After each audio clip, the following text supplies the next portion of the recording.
ഈശോ മിശിഹായിക്ക് സ്തുതിയായിരിക്കട്ടെ. പ്രിയപ്പെട്ട സഹോദരങ്ങളെ, നിങ്ങളെല്ലാവരുടെയും പ്രാർത്ഥനകൾ കൊണ്ട് ശുശ്രൂഷകളെല്ലാം നന്നായിരുന്നു. പട്ടാലച്ചിൻ്റെ നെയ്യാറ്റിൻകര കൺവെൻഷൻ ശക്തമായി കർത്താവ് അഭിഷേകം ചെയ്തു.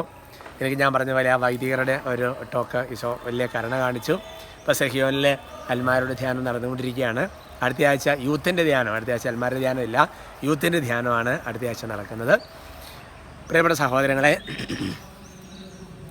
അതെ സുഖമാണല്ലോ അല്ലേ? ഹല്ലേലൂയ. പ്രിയപ്പെട്ട സഹോദരങ്ങളെ, നമ്മുടെ ജീവിതത്തിൽ തുടങ്ങും മുമ്പ് തന്നെ ചില കാര്യങ്ങൾ ഒഴിവാക്കുന്നത് നല്ലതാണ്. ഇപ്പോൾ ഡോക്ടർമാർ പറയും അല്ലേ, ചില പ്രത്യേക തരത്തിലുള്ള രോഗങ്ങൾ ആരംഭിക്കുന്നതിന് മദ്യപാനം ഒഴിവാക്കണം, പുകവലി ഒഴിവാക്കണം എന്നൊക്കെ പറയുന്നത് പോലെ നമ്മുടെ ജീവിതത്തിൽ ചില കാര്യങ്ങൾ തുടങ്ങും മുമ്പ് ഒഴിവാക്കുന്നത് നല്ലതായിരിക്കുമെന്ന് വചനം പഠിപ്പിക്കുക. അതിലൊന്നിൻ്റെ പേരാണ് കലഹം.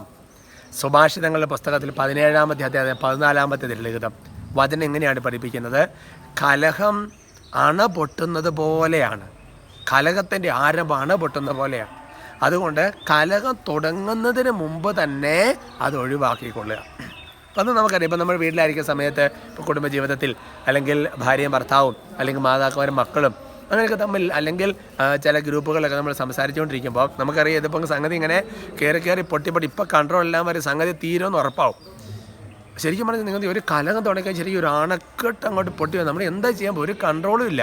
പിന്നെ ഇതെല്ലാം ഓർത്തെടുത്ത് നമ്മൾ പിന്നെ സങ്കടപ്പെടുകയും ചിലപ്പോൾ സോറി പറയും. എന്തൊക്കെ പ്രത്യാഘാതങ്ങൾ സഹോദരങ്ങളെ നിങ്ങൾ ചിന്തിച്ച് നോക്കണം.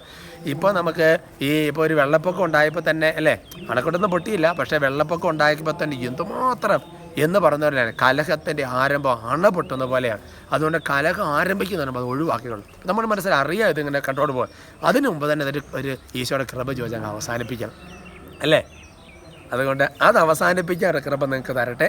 അപ്പോൾ ഞാൻ ടോക്ക് അവസാനിപ്പിക്കുകയാണ് കേട്ടോ. ഇപ്പോഴും എപ്പോഴും എന്നേക്കും ആമേൻ.